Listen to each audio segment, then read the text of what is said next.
एक समय की बात है। एक छोटे से गांव में राजू और नीता नाम के कपल रहते थे। उनका एक रोहन नाम का बेटा था, जिसकी शादी प्रिया नाम की लड़की से हुई थी।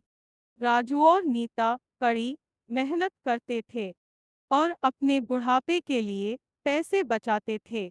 प्रिया बहुत लालची लड़की थी और हमेशा अपने लिए और चीजें चाहती थी। जैसे जैसे साल बीतता गया, रिया का लालच और बढ़ता गया। वह अपने पास रखे चीजों से कभी संतुष्ट नहीं रहती थी।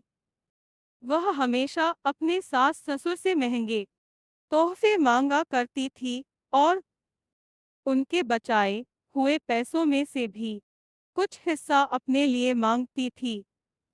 राजू और नीता बहुत ही अच्छे पेरेंट्स थे, इसलिए उसकी सारी जरूरतों को पूरा करते थे ताकि परिवार में शांति बनी रहे।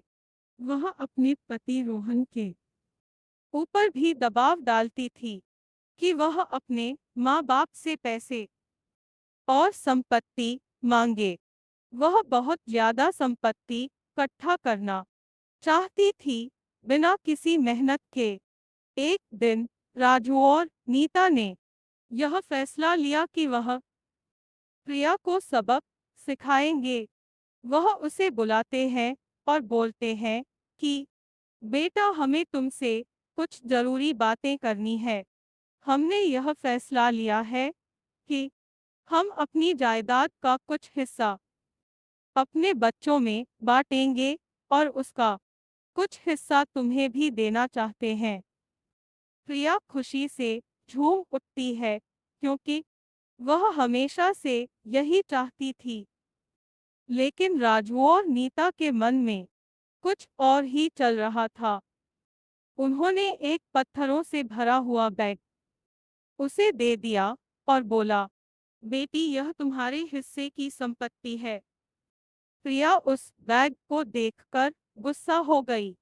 उसने उस पत्थर से भरे हुए बैग को जमीन पर फेंका और जोर से चिल्लाते हुए बोली कि मेरी मजाक उड़ाने की तुम्हारी हिम्मत कैसे हुई? मुझे पैसे चाहिए, ये पत्थर नहीं। राजू और नीता ने शांत तरीके से उसे समझाया और बोले, प्रिया, सच्ची संपत्ति सिर्फ पैसे और चीजों के बारे में नहीं है। यह प्यार, दया और जो कुछ भी तुम्हारे पास है, उसके लिए आभारी होने के बारे में है। हमने हमेशा तुमसे प्यार किया है और तुम्हारी देखभाल की है, और यह पैसों से भी अधिक कीमती है।